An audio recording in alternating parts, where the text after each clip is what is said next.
BJP का मतलब है बोझ जनता पर। ये बड़का झुट्टा पार्टी, बड़ा जुमलेबाज पार्टी, ये सब तो आदरणीय नीतीश कुमार जी ने कहा था। बीजेपी ने आज अपने घोषणा पत्र में फिर से जुमलेबाजी की है और ये जो जनता पर बोझ बने हुए हैं, बोझ जनता पर, बीजेपी का मतलब स्पष्ट है। अब इनके झांसे में जनता जुमले में फंसने वाली बिहार की नहीं है।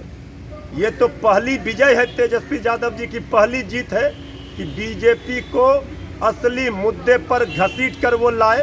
अब उनको रोजगार की बात करनी पड़ रही है और उनके जो मुख्यमंत्री का चेहरा है आदरणीय नीतीश कुमार जी ने तो हाथ ही खड़े कर दिए कि कैसे रोजगार दे सकते हैं, पैसा कहां से आएगा।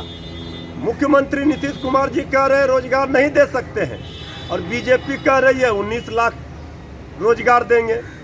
ये फिर जुमलेबाजी कर रही है। इनके झांसे में बिहार का नौजवान फंसने वाला नहीं है, क्योंकि पहले भी इन्होंने 2014 में सिर्फ जुमलेबाजी किया, 2 करोड़ लोगों को नौकरी दे रहे थे और इसके बाद नहीं दे पाए तो बोले अमित शाह जी की ये जुमला था और नौजवानों को पकौड़ा तलने के लिए कह रहे थे। तो बीजेपी की ये हार बीजेपी की है कि तेजस्वी यादव जी ने जब 10 लाख नौजवानों को रोजगार पहले कैबिनेट में पहले हस्ताक्षर से देने की बात की, तो अब बीजेपी 19 लाख कह रही है।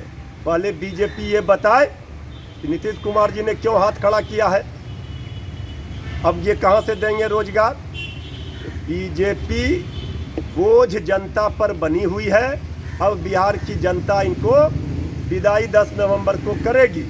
बीजेपी घोषणा पत्र में कह रही है कि कोरोना का वैक्सीन अगर वो सत्ता में आ गए, बिहार की सत्ता में, तो मुफ्त में कोरोना का वैक्सीन देंगे सभी बिहार वासियों को।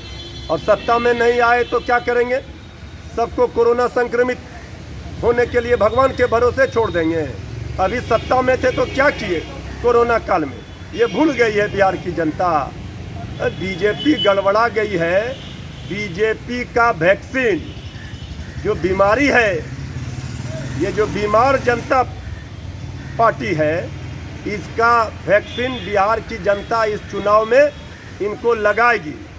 वो लोकतंत्र में जनता के पास दवाई रहता है राजनीतिक दलों के बीमारी को ठीक करने के लिए, वैसे भी बीजेपी का मतलब है ये बीमार जनता पार्टी है।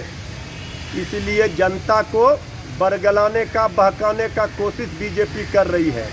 और बीजेपी अपने घोषणा पत्र में जो जो वादे कर रही है वो अपने 15 वर्षों का पहले हिसाब दे। बेरोजगारी पर बात करने का उनको कोई नैतिक अधिकार नहीं है। बेरोजगारी में नंबर 1 प्रदेश बिहार क्यों है, ये ना बताइए किन के कारणों से है। अब तेजस्वी यादव जी के साथ बिहार का नौजवान, बिहार की जनता खड़ी हो चुकी है।